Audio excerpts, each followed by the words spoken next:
we go! It's time for TSS Fantasy. It is Commissioner Cooper. Hold on. That's a big balls move. Do you want your title? Happy Sunday. Happy early morning trash football game. Yes! We're back, baby! Let's go! Aaron Rodgers, like I almost got banned from TikTok for things. He was bringing to me. He has had some nagging hamstring issues over the years.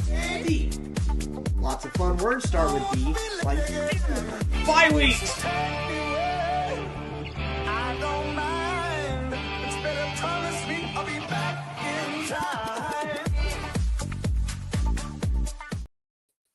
That's right, ladies and gentlemen. It is Commissioner Cooper, and it's time for TSS Fantasy. Yeah. Yeah, Freddie, tighten up. When does Freddie's season begin? Oh, my goodness. All right, well, listen, I mean, we've had a whole summer of shows, get you ready with all of the NFL teams primed up. We did a little bit last week, but this is the final show. Get you ready for your drafts. Big draft weekend. So we're here to get you ready next week, baby. Football is here. I can't freaking wait. Let's get the introduction started. To my left, it's Andrew, Mr. Sophistication himself. LeDuc, welcome into the studio. Sophisticated and pink, baby. Happy Friday. Pink is a little sophisticated nowadays. I'm feeling it. And Justin Jesus Herrero, welcome in, my friend. You know you become sophisticated when you start wearing those like nice little polos to your podcast. And it's if you want to really sound sophisticated, it's salmon. What if I want the chest hair out? Oh boy, that's it, boy. With the glass of scotch right there. Come on, boy. Come on. Don't shatter me. Don't shatter my dreams, baby. I love it. Baby. I always deliver. I think I'm gonna send Andrew a monocle up. So I think you just do the show with the monocle on. I think that'd be. I think we should have TSS Scotch glasses sent to us too. So. Ooh. Saying, yeah, I like that. Any sponsors? Hey, I'm ready. All right, let's get started.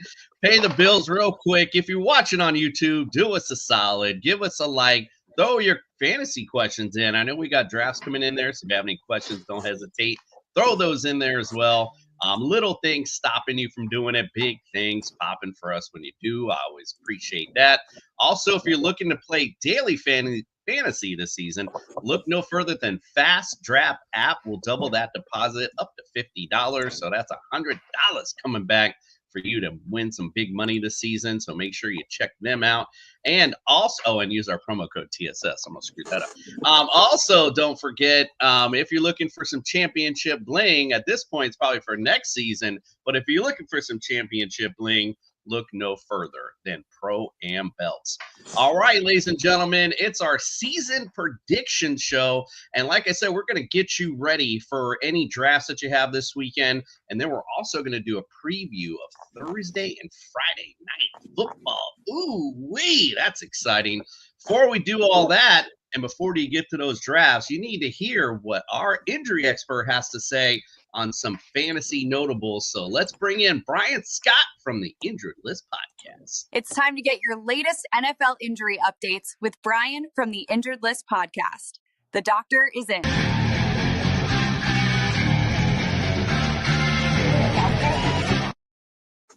The doctor is in, and let's get ready for football. Brian, welcome in, my friend.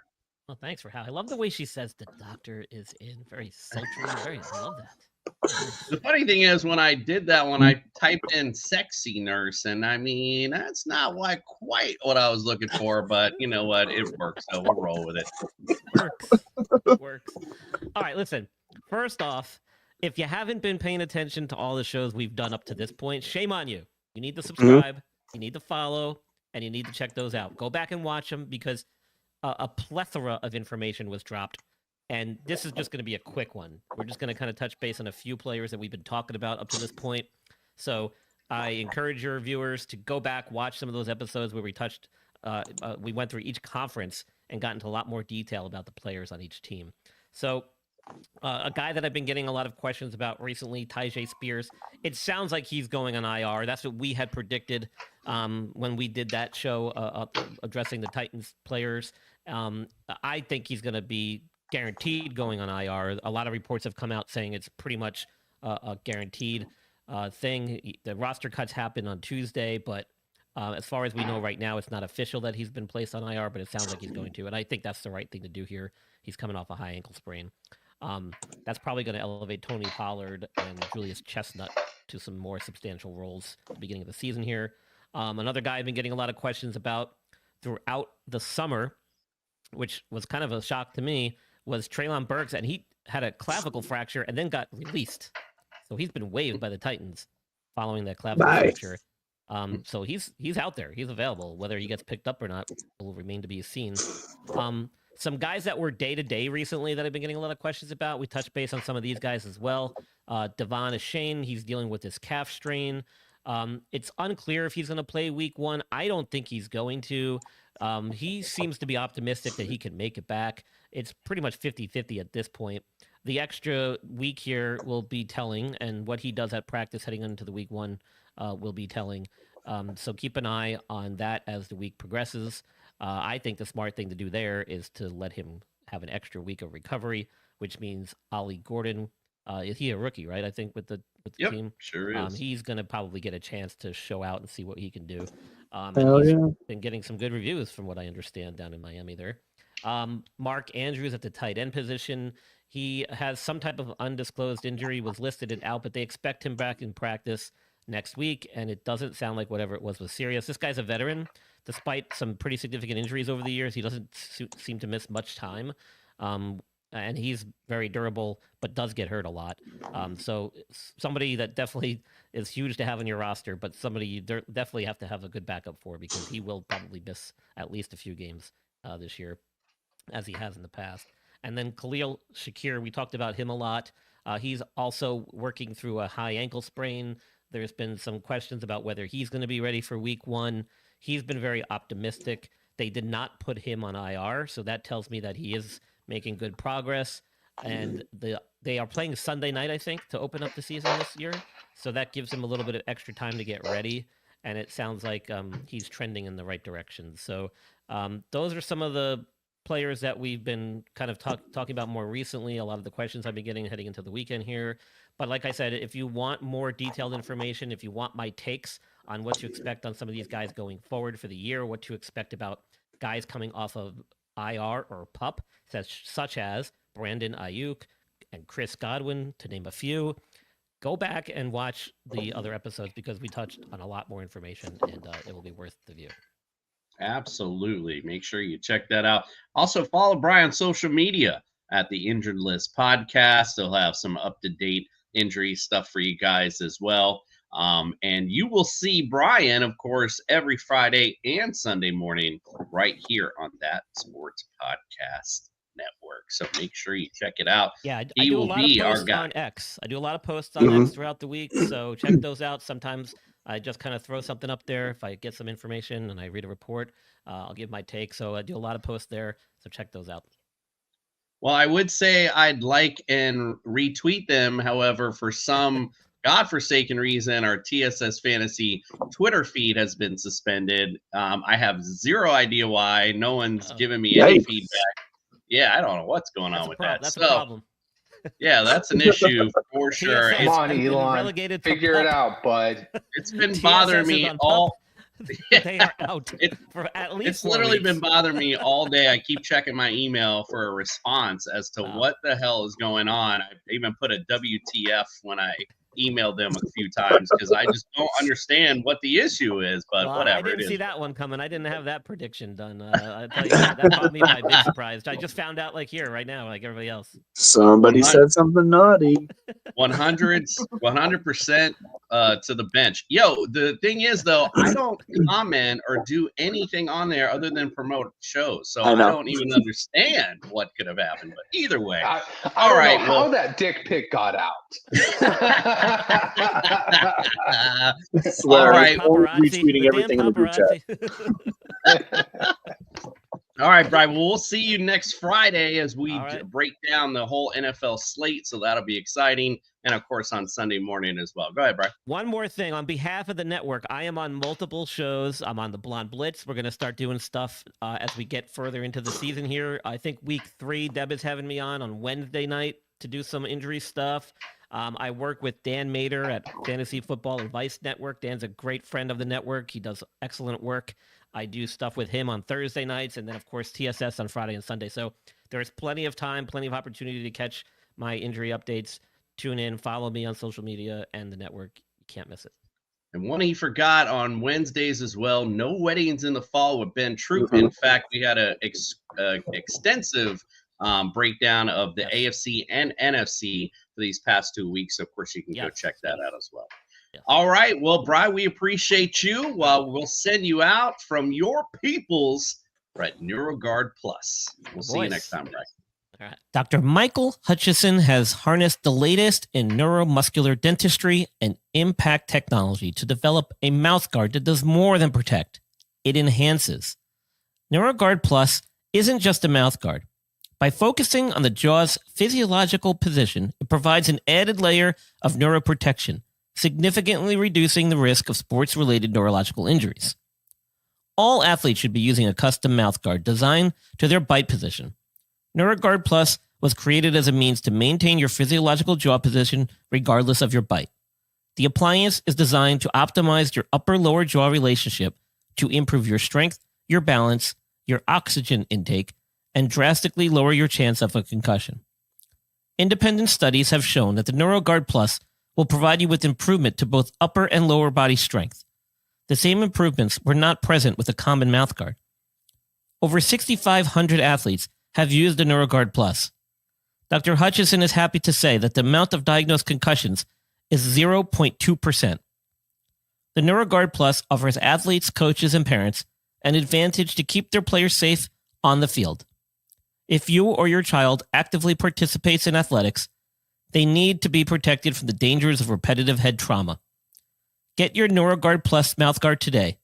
Click on the link and use code ILPSports for 10% discount on your purchase. All righty. Well, like I said, it's a busy draft weekend. And in fact, our own Mr. Sophistication is doing a draft right now. What's going on there? Are you up on the clock, Drew? Yeah, my homie decided to do a slow draft for the first time because I finally convinced him to switch to sleeper. And my buddy, the commissioner, was like, oh, let's take full advantage, slow draft this. So we're on day 5 or 6 now. We're in the 8th round now. 8th round, I'm up. I need a wide receiver is what I'm taking here. Should I go with Dunze, Jacoby, or Matthew Golden? I'm thinking I'm going to Dunze, but I'm not feeling too confident about my last couple picks, so I need to spitball with you guys. If it's me, I'm going to go Matthew Golden. I feel like he's got a great opportunity to really solidify, especially in the beginning of the season with the injuries going on. Jaden Reed with that Liz Frank injury going to play through it this year. So for me, I'm all about Matthew Golden. That would just be my choice. What do you say, Justin? Yeah, I mean, if it's PPR, go with Odunze. If it's standard, go with Golden. I think Golden's a little bit more explosive. But Odunze is the number one, especially with Moore taking running back snaps now. You kind of get the feeling that Moore is going to be like Deebo Samuel, and Odunze could possibly be like Brandon Ayuk. So Brandon Ayuk puts up more fantasy points, but Deebo has more flashy moves. Okay. Appreciate it. Move on with the show. I'm gonna move on. You guys, I'm gonna go do what the hell I'm gonna do anyway. All right, so there's a lot of things that had happened since the last time we spoke. So let's talk some news real quick. Breaking news: the boys from TSS Fantasy still don't know what the hell they are talking about.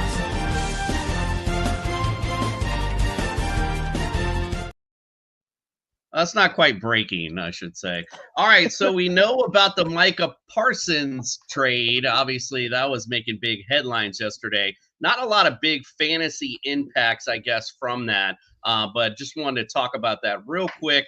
I was already high on Dak. to begin with going into the season, and that was with Micah Parsons possibly playing on that team. Now I'm all guns in on Dak because that's going to be an offense that's going to need to pass the football quite extensively. We're going to break down that game actually coming up here at the end of the show, so I'm not going to give away too much about that. But LeDuc, anything you want to comment on the Micah Parsons trade? Just that it's a huge win for Green Bay, and they are legitimate contenders for not just the conference championship, but potential Super Bowl here. That it just changes everything. It makes them legitimate. So, not that they weren't before, but they now move to a new tier. Yeah, 100%. Justin, what say you? I don't know if it does, but I do know for sure that the commish doesn't need Blue Chew to make his Dak hard. All he needs is Micah Parsons to go to Green Bay. No wonder why you were writing that all night. Oh yeah. I got my little board right here. Like Fred's got his little piece of paper with his picks on it. I got my picks. I got my jokes over here. But I don't know, man. Like this doesn't really elevate me too much because it's like Green Bay was already kind of baseline for me. But to me, Green Bay needs to work on its offense, not its defense. Its defense always was like that grittiness. Like they need to get a fucking solid idea of who they're throwing the fucking ball to on offense. And, you know, Micah Parsons, as far as we know, won't be catching any footballs, but maybe he'll be catching some interceptions. Maybe that's where he'll come through.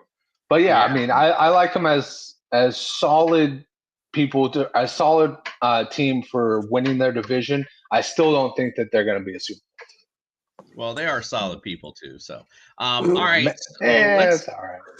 But let's get to actual like fantasy relevant news with the Rashee Rice suspension. 6 games. Although I've heard a lot of analysts saying it's a good thing because that it starts now.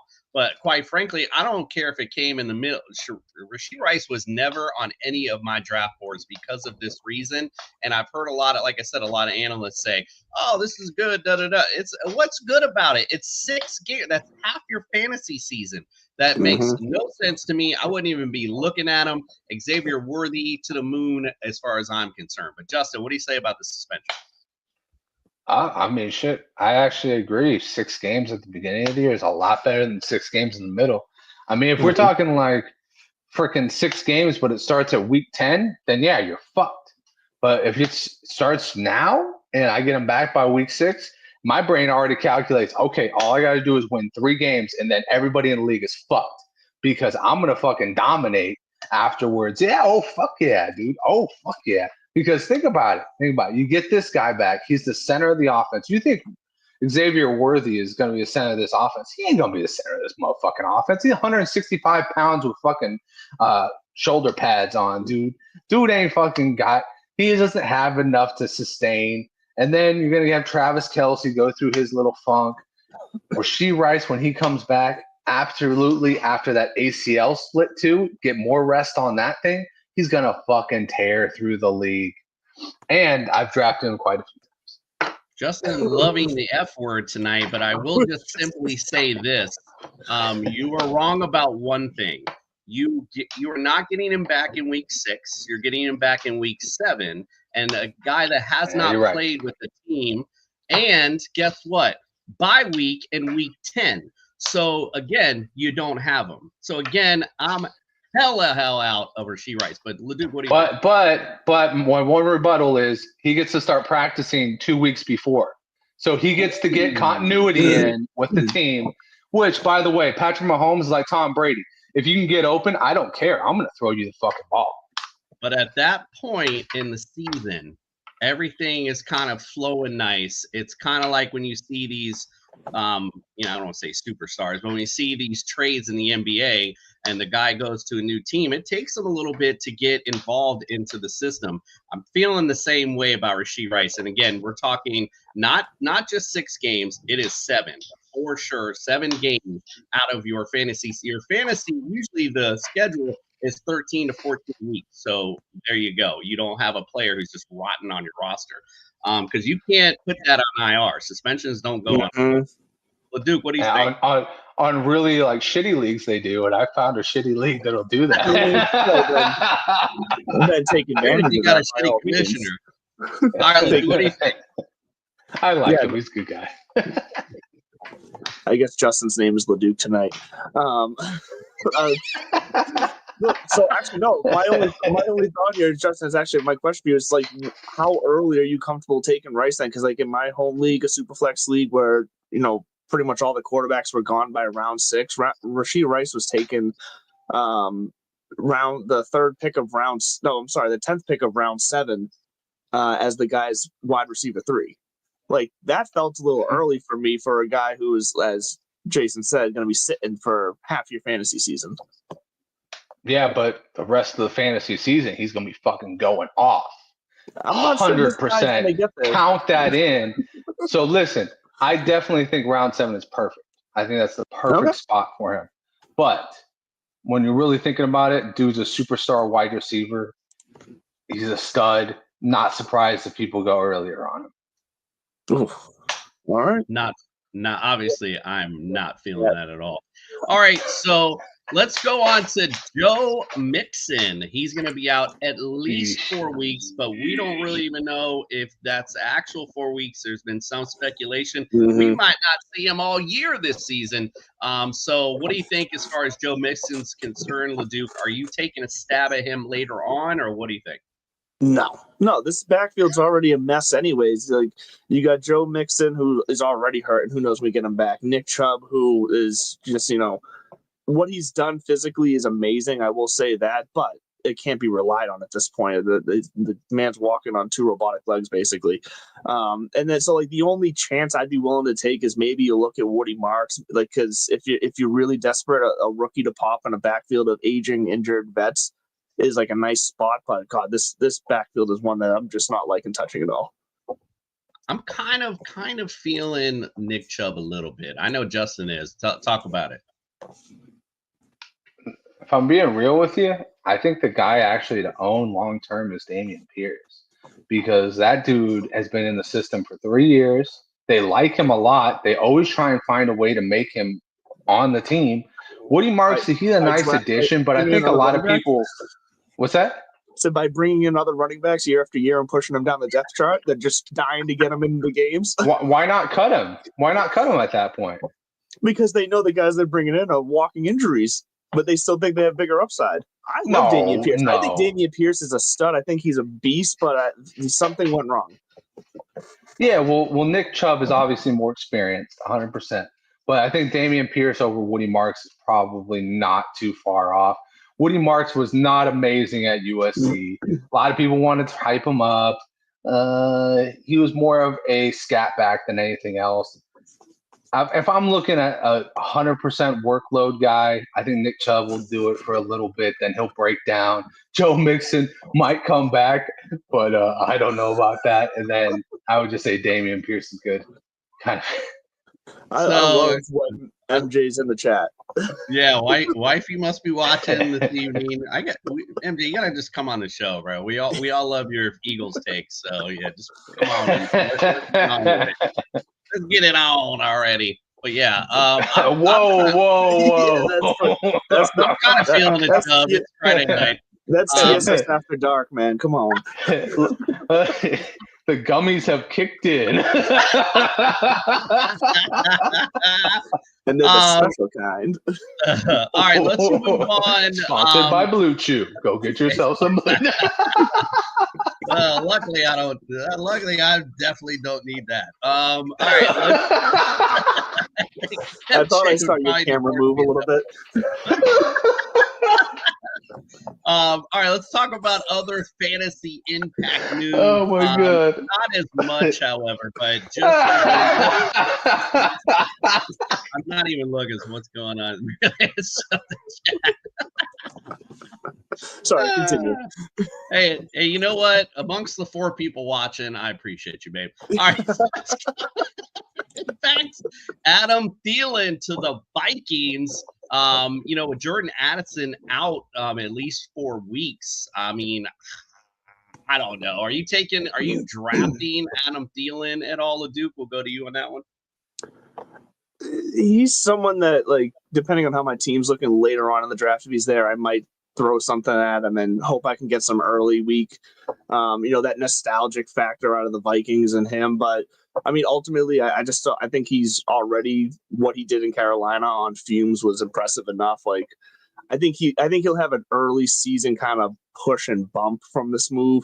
When we saw the post of him telling his kids they were going back to Minnesota, they say we're going home, chanting we're going home. So there's something there to where I think he'll pop a little bit, but I don't see it being season long. Yeah, I have a weird feeling he's going to be one of those guys that everyone's like, go grab Adam Thielen off the waiver wire. And like you said, I think it'll be early and then he'll kind of fade out a little bit. Justin, what do you think? Your thoughts on that?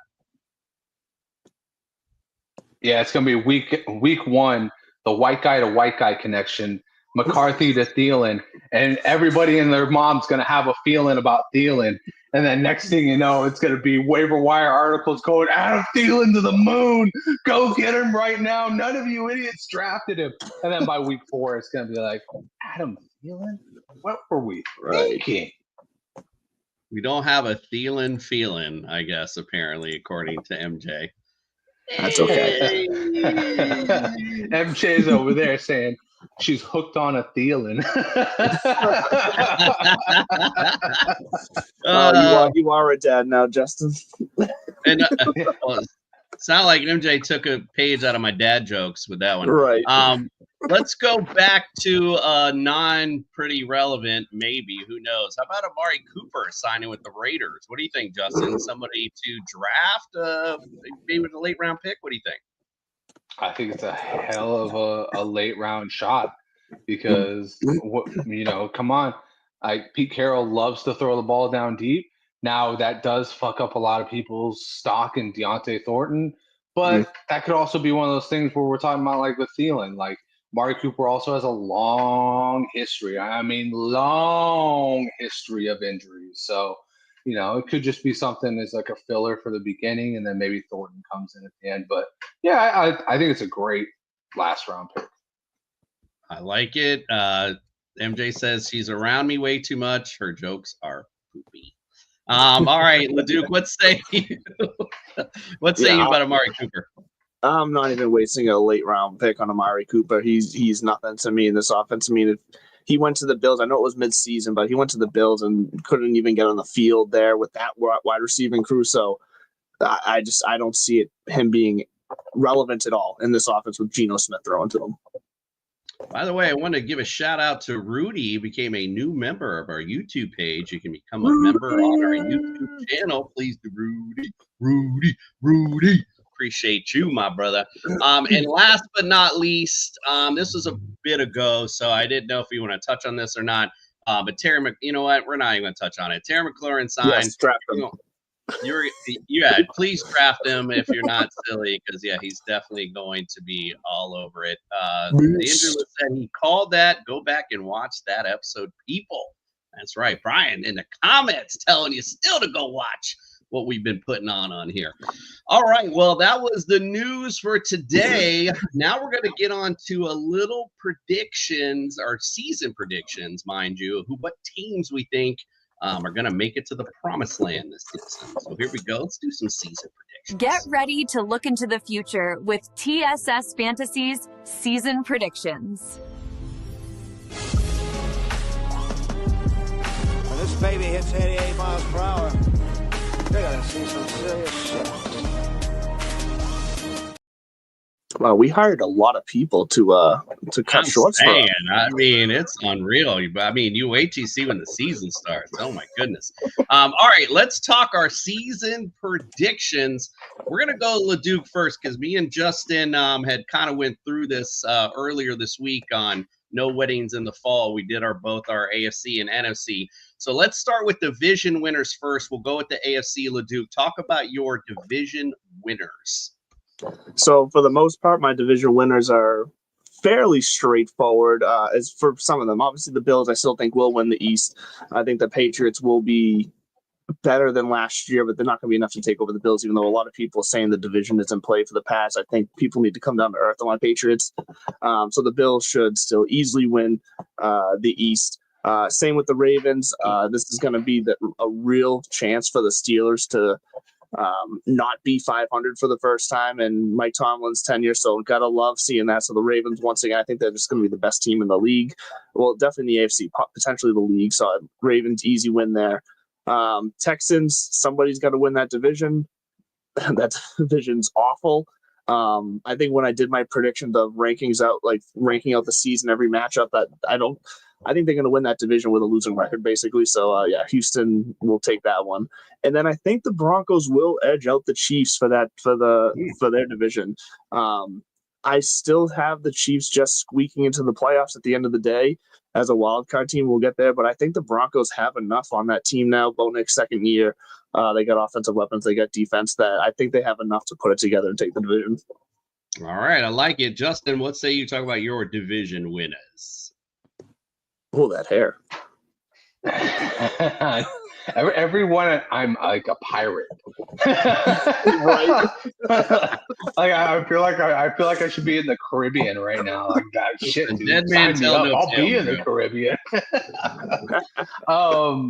But Bills easy, Ravens easy for me. This is a pretty straightforward because I'm pretty sure this was last year's go around as far as winners.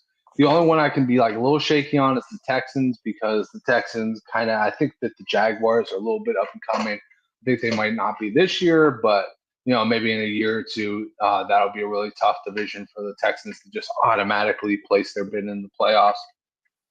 The Chiefs, while everybody's getting better, I still think that they have the coaching advantage on both sides of the ball. No, I know Sean Payton's a really good coach and can match with Andy Reid, but I don't think there's anybody there that can match Spags. So I think that that's probably still a lock for them. And then the Ravens, the North is just so funny because it's like you want Joe Burrow to finally ascend, but then you realize that the team just surrounds him with garbage as far as like defense. And you're just like, what the fuck, dude?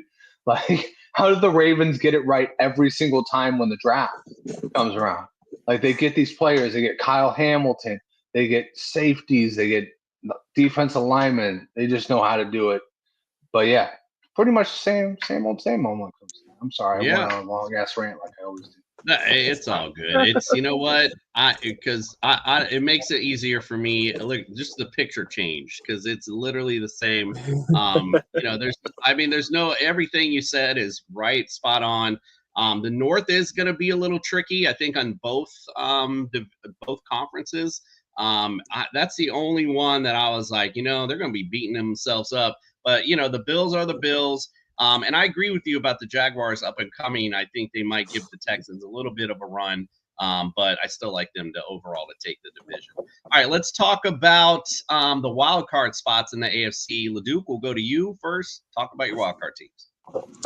Yeah, so I was torn here because when I went through game by game, predictions game by game, and like ending records and everything, the numbers actually had my Patriots being a wild card team, but I couldn't do it because I just too much in the last few weeks has come out that I'm not fully believing in that they've put it all together yet. So in this order, I ranked my wild card teams: Cincinnati, Chargers, and then Chiefs. So that's kind of the way I have it. I really like the Chargers this year.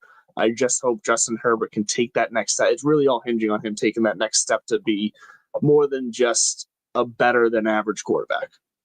It's funny because we had a whole conversation the other day in my home league group chat about the North divisions, and you just got one team from that North division going through. I'm sorry. No, you do have the Bengals. My fault. So you have two. Yeah. But you do have a few from the AFC West. So it's quite interesting to see how this plays out. Justin, talk about your wild card teams. You did. Awesome. I love playing the Fred card. It's almost my card now. But the Broncos are my team to watch on this one. I think it's a lot of people's team to watch. They've got a lot of good things going on there. Still don't think they're better than the Chiefs, but I think they can definitely make some ripples in the wild card. Bengals, Joe Burrow against the world pretty much. So I think that It almost happened last year. Why can't it happen this year? Hopefully they start out better. And then the Steelers are my one shaky Jake team. I really don't have too much faith in them, but the coaching staff is always good. So, just throw in hopefully a better quarterback? Question mark, question mark, question mark. And see what the recipe has. I disagree. I do think the Steelers are going to be really tough out this year. Even though what we saw from Aaron Rodgers in New York, he still was decent. I mean, still throwing the rock around, he's got weapons. So I'm going to include them in my wildcard teams. But unlike Leduc, who wasn't man enough to put his team in there, I got America's team, the Miami Dolphins, making that wildcard spot.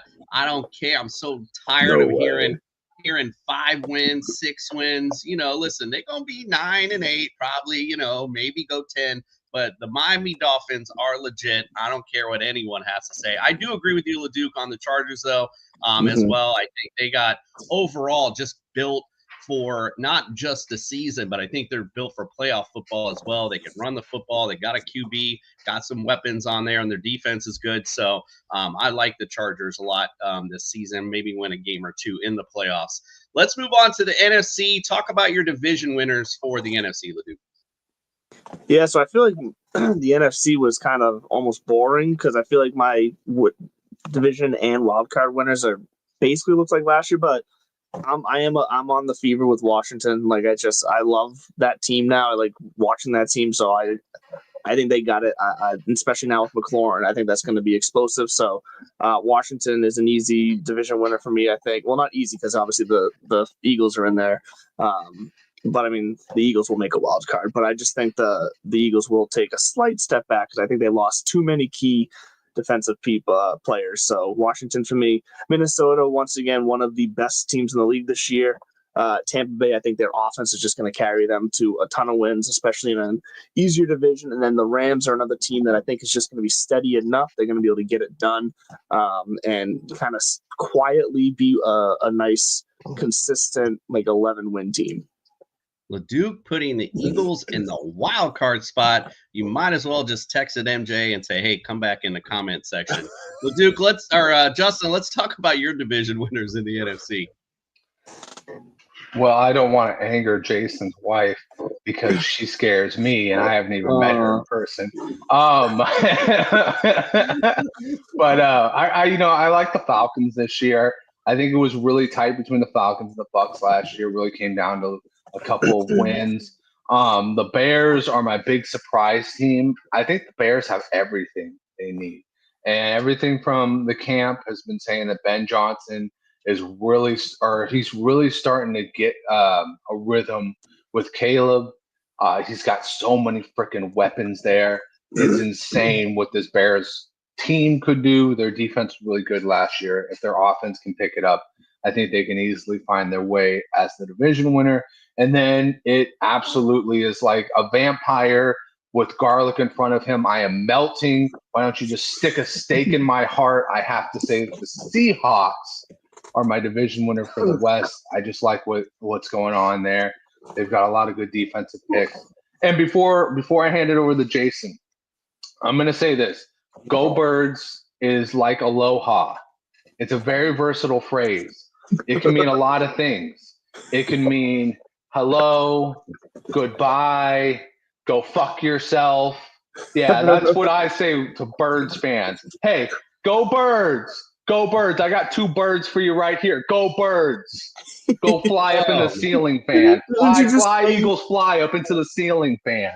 Didn't you just say you didn't want to piss MJ off because you're scared of her? And then you flip at the birds and tell her to go fuck herself, basically? Yeah, well, she can't see the birds right now, so thankfully so. All right. So, well, that was just for my boy Jason. Leduc and I are somewhat on the same page. We do differ a bit. I do, of course, like the Eagles. I like sleeping with my wife, so I want to always pick the Eagles no matter what. But you can't. I mean, to me, to be the man, you got to beat the man. That's why I put the Chiefs up there as well. I know the Lions went through a lot of change But I still think they're the class of that division. They put on a hell of a regular season last year, and I don't think that's gonna hamper them too much this year. So I do like the Lions. The Bucks, man, they just impress me. Like watching them late in the season last year, just really starting to click. Not that they needed to, because they've been good consistently the past couple years. But they played well down the stretch, which really impressed me, and I definitely like them to make the or win that division this season. And then the Rams, man, again, they're kind of like, I feel like, it's funny, they're in the same city, but they're almost just like the Chargers. They have a good defense. They can run the football. They got the QB, and he's a little older, mind you, and he's got now weapons for him as well. So they just kind of remind me of the same football team. So I like them to win the NFC West as well. LeDuc, let's talk about those wild card teams. Yeah, I mean, we do agree on a lot of it, because we just switched some division wild card, because I think most of these NFC divisions are going to be extremely close. And yes, okay, sure, whatever. I still have your Eagles in the wild card. They're going to be there. Don't worry. These divisions are going to be close. The NFC is like a class act of like there's enough good teams that it's going to be competition up and down. So Philly, Detroit, Green Bay are my wild card teams. I agree with you about Detroit. I just think they're going to be tied with Minnesota. I think Minnesota's going to win a tiebreaker. Like it's going to be that type of division win to wild card. I did say earlier in the show, even before I made this pick, I think the Micah Parsons move to Green Bay is huge. So Green Bay, I think, is going to play more like a division winner in the playoffs than a wild card winner. So I think the NFC is dangerous this year, as it has been the past couple of years. But the AFC really needs to put their best team in the Super Bowl somehow if they want to stand a chance against any of these teams. I like it. Justin, what say you? Talk about your wild card winners. Yeah, so I have the Bucks, the Packers, and the Vikings. I think it's an NFC North type of time. Shit, Freddie, you ain't never even put the Jets in your fucking win record, bro. Get the hell out of here. What, are you going to be a Colts fan this year to try and see if you can get it? Come on, bro. You can't even put the show in his schedule. I already told you. It's like fucking garlic to me, dude. It fucking burned my soul to even say it. It's like a stake to the heart. Don't be picking on me, Fred. Don't be bringing up old wounds. But yeah, I mean, I think Green Bay, obviously with Parsons, just solidifies the wild card. And then Vikings, I think the Vikings are going to be good. I think J.J. McCarthy is going to be good. This team's got too many freaking weapons. Jordan Addison built a rapport with him over the preseason. Come on, man. I think this is NFC North is going to be a big-time player this year. Yeah, no, I agree with the NFC North. Don't agree with the Vikings as much, but because right now, the Green Bay Packers, oh my goodness me, oh my. They're going to be a real solid football team this year. I feel like every team I picked is solid. I mean, the Commanders are solid, Packers are solid, Seahawks are solid. My division winners are solid. I don't think I can go wrong. Not much else to say. You guys have kind of covered all these teams. Quite frankly, I don't see, there's no way I see the Commanders not being in the playoff picture. I don't think they're winning the division. Same with the Packers. And the Seahawks, they're going to be right there. It's going to be neck and neck with the Rams. So it's going to be interesting for sure. All righty. Well, before we get to our draft grades, I almost forgot to ask, LeDuc, give me your AFC and NFC championship games. Who go into the Super Bowl and who wins it? So for the AFC championship game, I am going to have the Bills and the Ravens in that one. And I think the Ravens will win that, go to the Super Bowl. NFC championship game, I am going to have Minnesota and Detroit in that, and I'm going to have Minnesota winning that. Baltimore, Minnesota, Super Bowl is the Super Purple. We'll go with that, and I think Baltimore will win it. I like it. What say you, Justin? AFC, NFC championships, and who wins the Super Bowl? I can't remember who I told you for the NFC, but I remember who I told you for the AFC. Or no, I can't remember. Opposite. The NFC, I had the Eagles beating the Seahawks. And then the AFC, I can't remember who I had. But I'm going to say the Chiefs beating the Bills and creating more misery for the Bills again. So it's a rematch. It's the Eagles Chiefs. All right, who wins the Super Bowl? So you have a rematch? The Eagles. Eagles. Because I hate the Chiefs just a little bit more. So the even though Eagles fans are the most obnoxious people in my neighborhood. Back to back against the same Chiefs team. The same team was the last one to go back to back. That's wild. That'd be something. That'd be something special. Mary Jane thinks that Green Bay's still going to be trash with Micah Parsons. I agree. My Super Bowl I still winners, don't think they're going to be a playoff or a Super Bowl team. AFC Championship, I'm going to go Bills Ravens, and Bills are going to finally get to the Super Bowl, I think, this year. And then in the NFC side, I like to see the Eagles. I think on the other night I said the Bucks, but I might have been a little too much. But you know what? Let's just ride with it. Eagles and Bucks in the NFC Championship. And then, of course, like I said, I like to sleep with my wife. So Eagles will win the Super Bowl. All right, let's get on and grade. Surprised you didn't say the Dolphins. I was looking for it. Them gummies ain't hitting that good. All right, let's hit those. Let's grade some. I can't even talk. Fantasy drafts. Let's hit. It's time to grade your drafts by TSS Fantasy.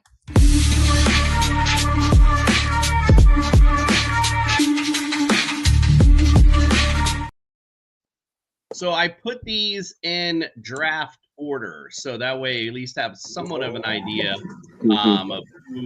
of who went where. You're welcome to go Birds, as Mary Jane says. All right, so at least you have an idea. So we're going to go LeDuc with these, Justin, because you're kind of familiar with these teams as well. So first up, the number one pick in this draft was the Miami Rattlers. His number one pick was Jamar Chase, and he kind of built it from there. So go ahead. What do you think of this? All right, let's see. Obviously, love Allen. Do you start just one quarterback? Yes. Yeah, I'm sorry. This is actually a standard league, non-PPR. So it's a standard league, 1 QB, 2 running backs, 2 receivers, and a flex. Okay. Yes, obviously. Let's see. Allen, great. Hall, I've gone back and forth with this year, but in a standard league, I think that works out fine.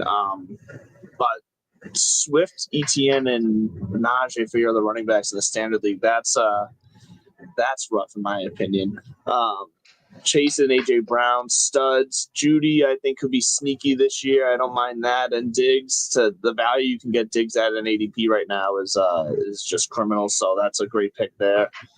Higgins and Leggett, you might as well take a shot. And then those tight ends are absolutely stacked. I can see when they took the tight ends instead of the running backs, probably didn't need to take Mark Andrews, but TJ Hawkinson would have been just fine. I would have rather had another running back there. But overall, I like this, but I do think the running backs are gonna be a problem. All right, so give us a grade. Are you the Rattlers? No, I am not. Give us a grade. Oh, great. Sorry. I will give this a B-. All right, and just so you're aware, this was one of the people that unfortunately couldn't make our live draft and was doing this remotely. And Mark Andrews was his first one, and then he said he accidentally selected TJ Hawkinson. So he told us 2 rounds later, and I was like, tough shit. So but like I said, he's got something he can play with later on if somebody really wants to make a trade in this one. Definitely, yeah. He's got enough pieces he can move. And you got Dicker the kicker. You can never go wrong having him on your team. So absolutely. All right, here's your next one. The Brooklyn Jesters. Give us a grade for this. I wonder who this is. Let's see. You know what? So I'm risky going with just the 4 wide receivers here, so running back heavy, but the wide receivers are money. I mean, like I said, I would have preferred, if I'm having Adam Thielen on my team, I would have preferred him as like a 5 or 6 in this situation, but McConkey and Evans are gonna eat and control, and then Waddle I think could be surprising, so that works. Those running backs are, you got Barkley, you got Cook. Allen's going to be big this year. Ford should be consistent as like a fill and flex guy. And then who knows what Judkin's going to be once they get him figured out. I like the Rico Dowdle pick too. So I like this with Trey McBride. I'm gonna give this team. I'll give this team a B plus. Okay. I like Fred it a will little be better. happy. Fred will be happy with that. All right, let's go to a team a little closer to your heart. The Boston Massacre. What do you think of this? Oh, who the fuck is this? Okay, so let's see hers. Ooh, nice receivers. I like that a lot. Okay, I mean they got Hunter Henry on there, so I love that because that's value right there. I'm assuming in waiting so long for tight end, they must have just spent all their capital on wide receivers in this case. But I like the Krosky, Merritt, Tracy, Bigsby. I'll give this team. This is a B plus as well, I think. All right, we got 2 B pluses and I think you said B minus. B minus, yeah. All right, let's go to the Los Angeles Buccaneers. What do you think of this team? Oh, rough court. Well, I mean, I like Love, but having T-Law above him, yikes. London, Metcalf, McLaurin, I like all that. Kincaid, someone actually drafted Waller. Kudos. Let's see. I think considering that this is a B. Like there's definitely some potential for some big games here, but unfortunately, Love's going to be good. But is he enough to carry the downfalls of this team? I don't think so. So I'll stick with a middle of the road B. And just so you're aware, this team got graded the worst by the ESPN draft grader, and then when I put it into Fantasy Pros, it was also the worst team as well. Just so it doesn't. I could see that. I'm being fired, nice. AJ. I'm only giving a B because Gibbs is just so explosive, and I think London and Metcalf and McLaurin there's enough, I think. But so B, I'm sticking with B. But I'm not surprised. No, it's all good. I just wanted to know. By the way, I think the Darren Waller pick is probably what did it for that. It might have been. I don't plug them enough, but Fantasy Pros has a I forget what they call it, like a 24 league analyzer. Oh, yeah, well, no, the 80. That's okay. The league analyzer is great. Throw your leagues in there, and they give you grades and give you potential records and all that. Who'd be the champion? That's pretty cool. They also have a live ADP as well. So when you go to some of these sites, their ADP is not updated. So when you go into your drafts this weekend, I would highly suggest you go to use Fantasy Pros because their ADP is live and adjusts, on the fly. So it's good to look at.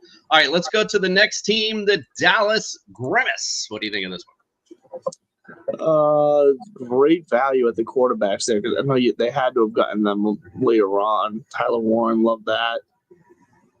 Wide receivers, running backs, interesting. They're definitely taking a lot of risk with those running backs. That's interesting.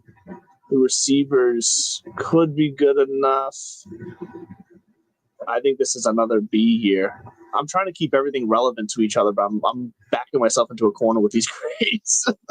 It's all good. Hey, it's all good. You're doing this on the fly. It's all good. Appreciate you taking a look at it. Yeah. Also, so you're aware this same guy just dropped Bashal Tootin in this league as well, and someone used their waiver wire already to scoop him up. So did this person pick anybody up when they dropped Tootin, or just dropped Tootin? Yeah, they picked. I don't even remember who it was. It was so irrelevant when I saw it. Okay, well, I'm great in the draft anyway, so whatever. Justin's taking a look. He'll tell us in a second. All right, let's go to the next team, the Orlando Sharks. What do you think of this? All right. I like this team. This is. I mean, Hill, we'll see what happens there, but I think Pickens and Devonta Smith. There's Golden down there. Shane, I know he's got some injury concerns right now, but I think he'll be fine. I love Truba Hubbard this year. Yeah, the running backs are stacked there. Plus, you got Gordon, and this team is going to be able to make some trades if they do get back into a corner anywhere. Bonet, yeah. I think this is an A-. My first A. I like this team. Just so you're aware, this team was graded the highest by both ESPN and Fantasy Pros as well, and of course happens to be Commissioner Cooper's team. I All had a right, let's feeling it go. was. Let's go to the next one, the Everglade Gators. What do you think of this? Quarterbacks, fantastic. Freaking love those quarterbacks right there. Taylor, Williams, Montgomery, Eckler, Kraft. Where are they more? I mean, the wide receivers definitely where this team is. It's weird because like this team's going to be shuffling in wide receivers in and out each week. It's going to be a different two that they're playing. But as long as they make the right decisions, they're going to be able to make it work. And between the quarterbacks and the running backs and the tight ends here and the defense, the Broncos defense, I haven't mentioned too much of the defense. I think this is another A-. All right, you'll be happy with that. That is actually Freddie's son, just so you know. I like it. Like I said, the wide receivers are definitely risky, but just if he plays it right, he'll be fine. What's funny about Freddie's son finally joining our league this year, we have pictures. I mean, this league has been around 22 years, and we have pictures literally from the first draft of him as a little kid up by the draft board, and just he's been at every draft. So it's really cool to have his son involved in it. All right, let's go to this next one, the Bronx Bombers. What you think of this one? All right. Oh, a lot of running backs, but only 3 wide receivers. Oh, you gotta love seeing the Patriots defense. So I love Ingram. I love Loveland. Tight ends, A+ on the tight ends alone right there. But it's not just about them. Jefferson, Neighbors, Downs. I like the wide receivers they have. It's just, is it enough of them? Joe Mixon, right? I'm not sure Jalen Wright's going to be worth a draft pick this year, honestly. So that's interesting. I think just the lack of I can't give this too high because I don't think the structure of this team is great coming out of the draft. I'll give it a B.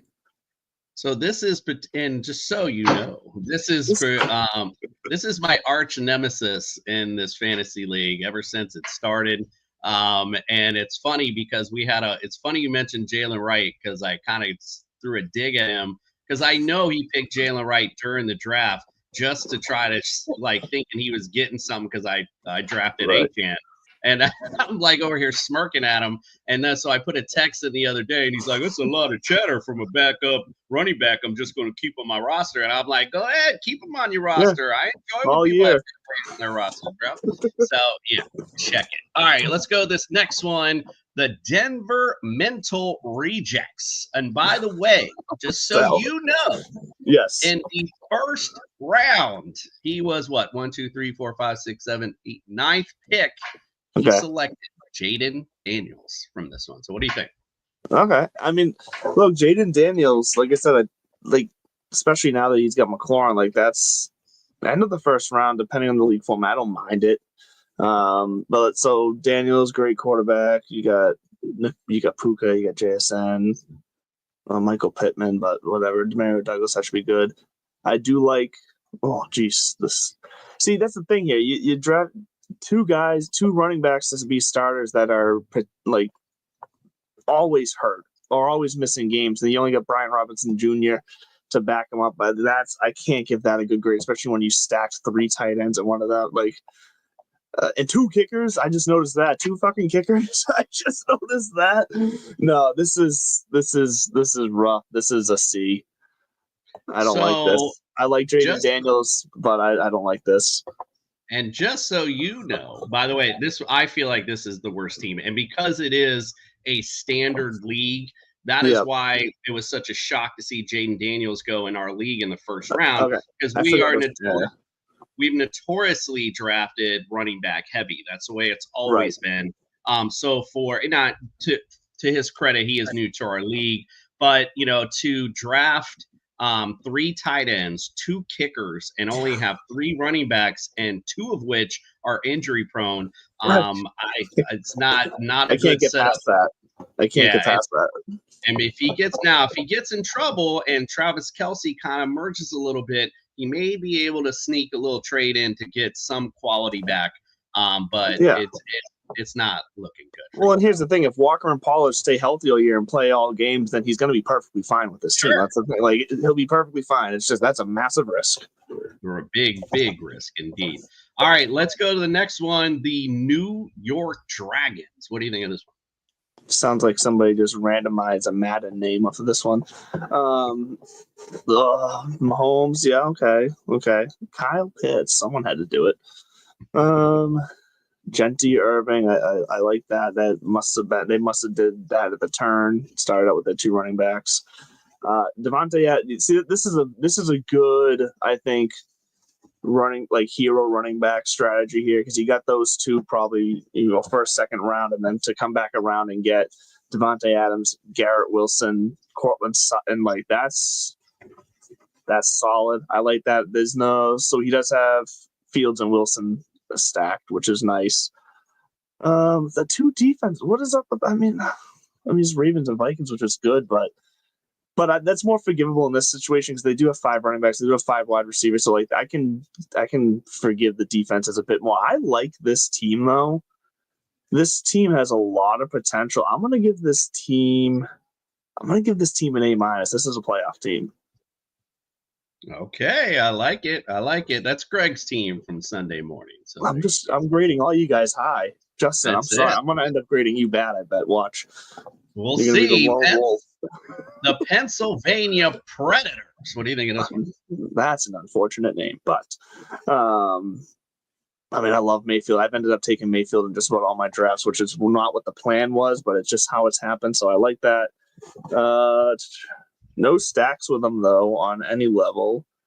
Connor, Kamara, Johnson, Lamb, and Collins, McMillan. So, I'm sorry. There's McMillan. No, that's Ted McMillan. Never mind. B+ here. This is not a bad team. There's some injury proneness with the running backs, but I think overall this is a team that, like, I don't love Chris Olave. He's just someone I'm staying away from. But you got Jordan Addison coming up after the suspension, sitting there waiting on your bench. So I like this team. This is good. Okay, and the final one, the final pick of the draft, the Washington Diplomats. What you think of this one? Let's see, Goff and May. Bowers, obviously a home run there.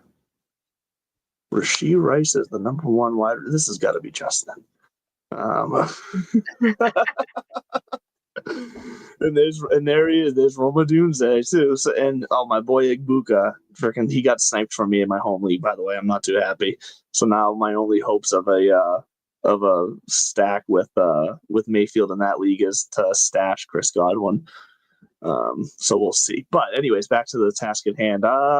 Jacobs and Brown, fantastic. Henderson, love it. I'm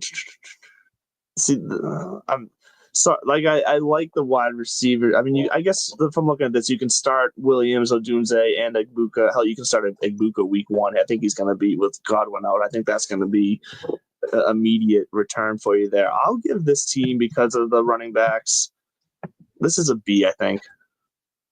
All right, I like it. Justin, any comment about your team being a B? Hey, it doesn't matter what the grades are at the beginning. It matters how you fucking finish.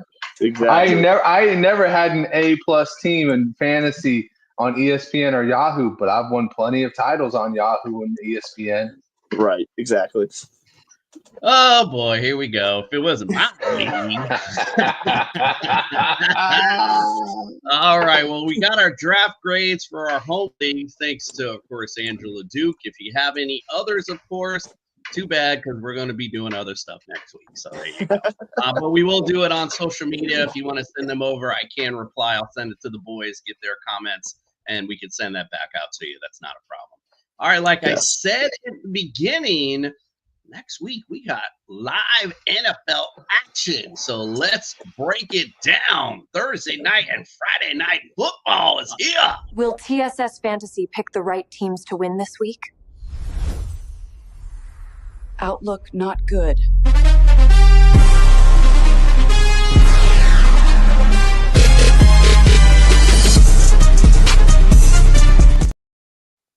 All right, we get to break down some real football. How exciting. Let's start with Thursday night football next week, which Commissioner Cooper and Mary Jane Cooper will be there live. Definitely have to throw some stuff on social media for that. The Cowboys visit the Eagles.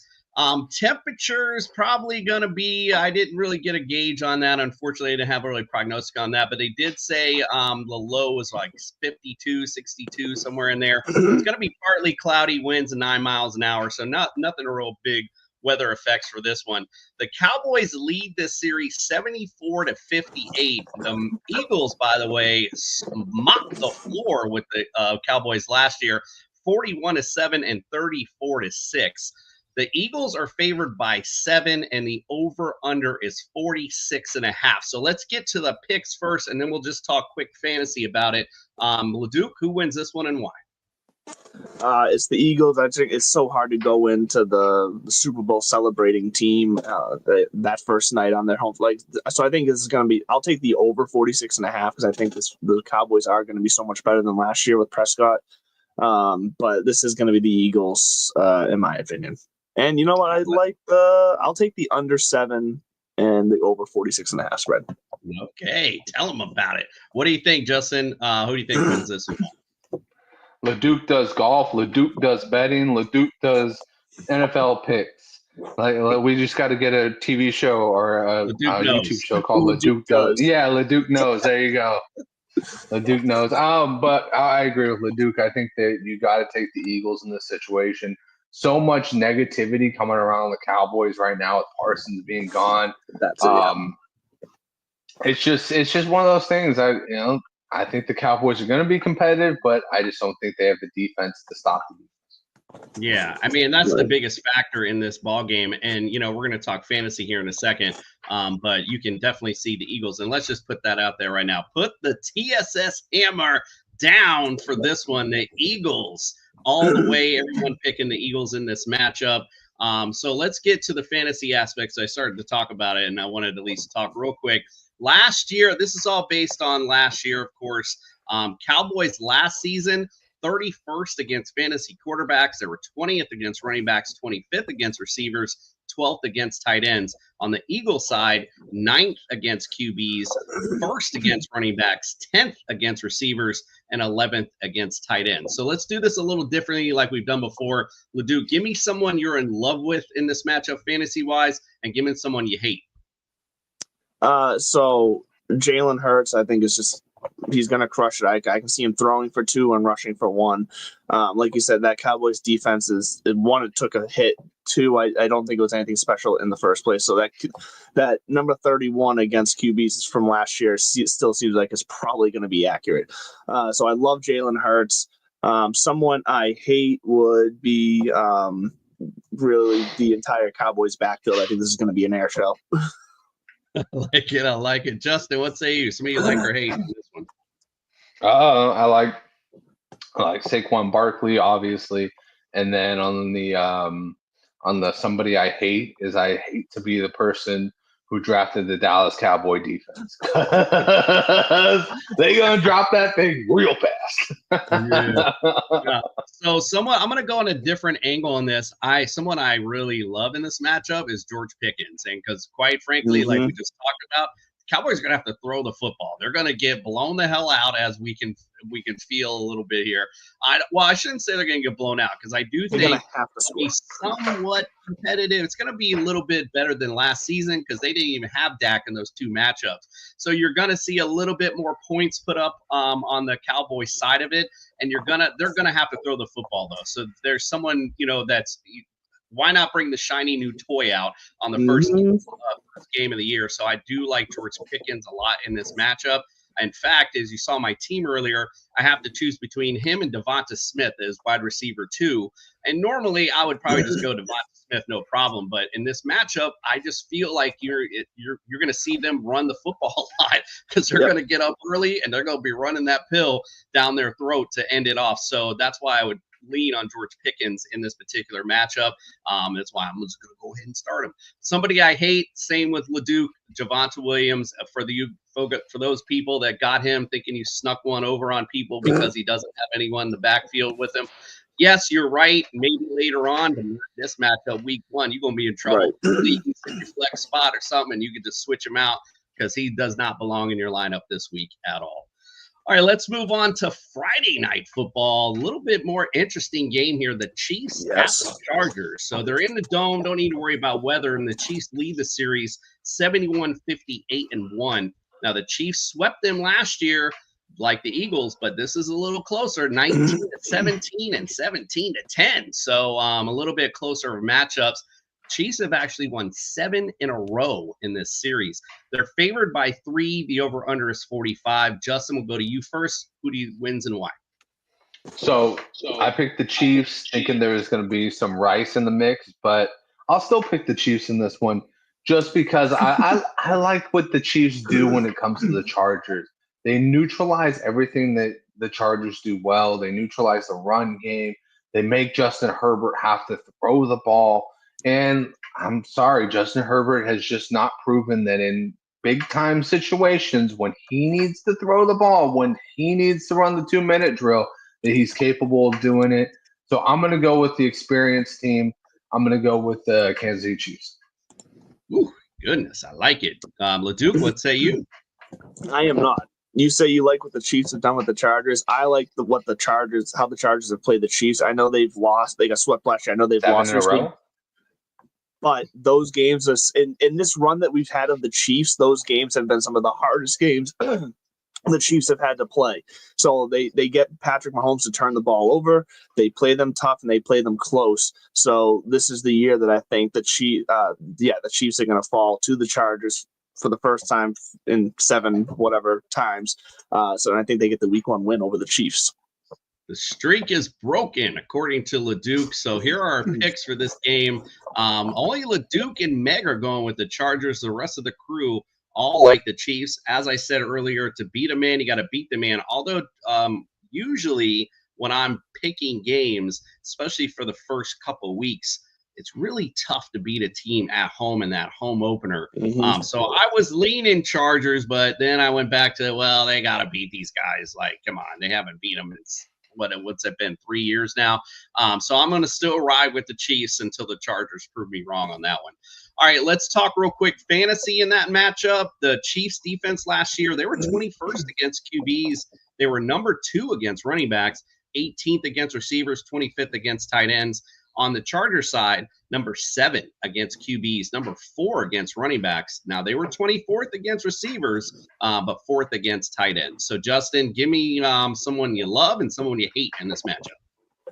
I love me some Travis Kelce in this matchup, and I hate Omari and Hampton in this matchup.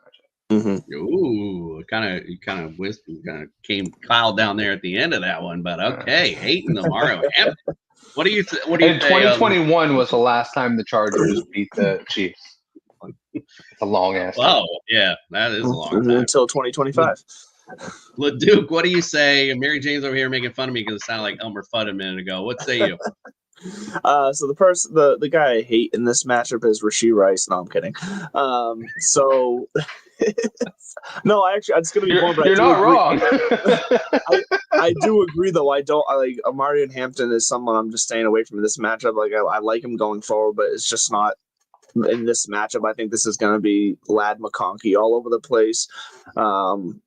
So the guy I love is Ladd McConkey this week, and I'll be curious to see how many games it takes until we really start to see Trey Harris get involved. So this will be that first kind of look that how are they going to use him now that they've got the old soul of Keenan Allen back in the offense too. I'll be curious to see how it plays out, but I still think Ladd McConkey is going to be the top guy here this week 1. I'm going, even though Justin poo-pooed on him earlier, in this particular matchup, I love Xavier Worthy in this matchup with no Rice.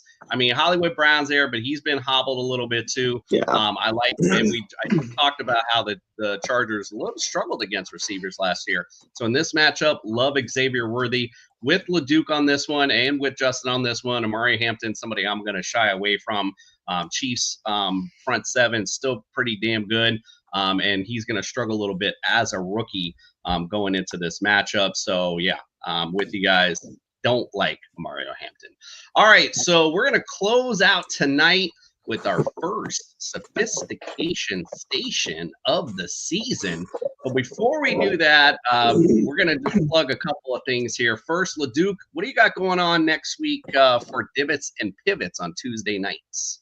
Yeah, so we didn't have a show this past week. Scheduling just got in the way for both of us, but me and Bud will be back this Tuesday because we now have the Ryder Cup fully. All the teams have been picked. The captain picks are in. So big news, Ryder Cup is coming up end of September. So it's going to be all Ryder Cup talk really for the next few weeks. And this is not going to be shy of anything there's not going to be too little that we can talk about. There's a ton of storylines. So tune in 8 o'clock every Tuesday night leading up to the Ryder Cup here, right here on That Sports Podcast Network. That's right. Stick and stay here. You can see me and Justin on Wednesday nights with former NFL great Ben Troop with No Weddings in the Fall. We go over our college. We go over college, the games that were, and then we talk about the games that are coming up. Same with the NFL as well, and lots of fun takes from Ben on that one. And then, of course, TSS Fantasy this season. Gotta get all your stuff here because on Friday nights we're gonna break down the whole NFL week. So make sure you come with us with that for the Friday night breakdown. And then on Sunday morning, wake up with us at 8 a.m. We're going to have lots of fun stuff. We got Fancy Jesus. We got Sophistication Station. We got it all on Sunday mornings. We got betting lines. We got your DFS lineups. We got everything you can imagine. So wake up with your Football Sunday with us at 8 a.m. All right, so we'll see you next week. It'll be a lot of fun. Football is finally back. I know we're excited. But before we go anywhere, of course, as I mentioned earlier, it's time for our first Sophistication Station of the season. Let's go. It's time to bring some sophistication to your fantasy lineups with Mr. Mallard.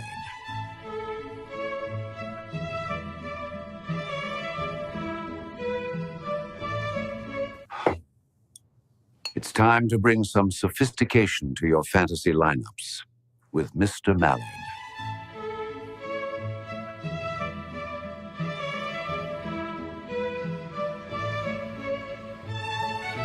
Choo-choo, classy travelers, and welcome to another year of Sophistication Station, where each week you can take a stop at this station to get all your classy picks for your lineups. But this being the biggest draft weekend of the year, I'm going to get you set with some classy picks that you should be making in your drafts this weekend. So let's start right at the top. QB, we're going to go J.J. McCarthy at QB 19. Stay thirsty, my friends. Value considering where he is in that ADP. Considering what we saw out of him in his limited time in last preseason before he got hurt. What we've seen him in this year, plus all the weapons he has around him, that defense that's also got his back. That is a guy that should be a nice, safe QB 12 or higher, in my opinion, in the league this year. So as QB 19, to get him as late as you can, fantastic grab. He's classy enough for your team.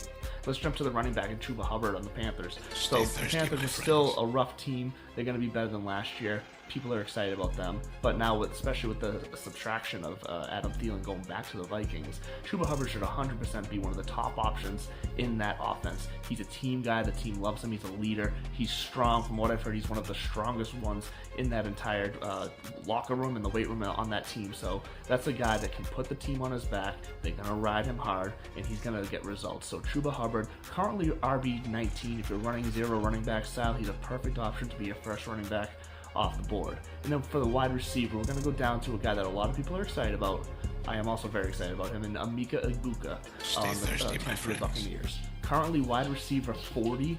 If you want to go hero running back, or if you're in a 2 QB league and you waste some picks on getting a second quarterback for Superflex or however you set up, I get it. You might be scrambling for either a wide receiver 2 or a flex guy.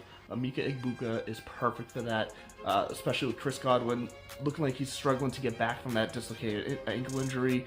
Jalen McMillan hurt for multiple weeks, it looks like, for an extended period of time with that neck injury. He should be able to slide right into that slot position and find big results for a team that's going to throw a lot, whether it's to their running backs or their wide receivers. That field is going to be open for that offense. So Emeka Egbuka, for sure, should be on your team.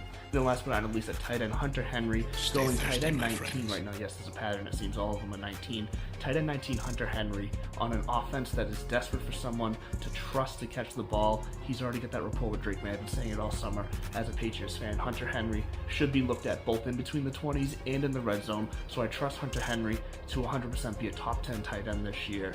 And at QB 19 ADP, great value right there. You can wait, you can forget about the tight end position until your last possible moment, and that's a classic move in itself. So, I'm Andrew LeDuc, aka Mr. Mallard, host of the Divots and Pivot Show.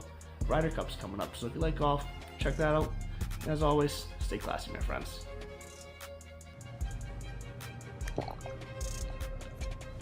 Now go win your fantasy matchup with class.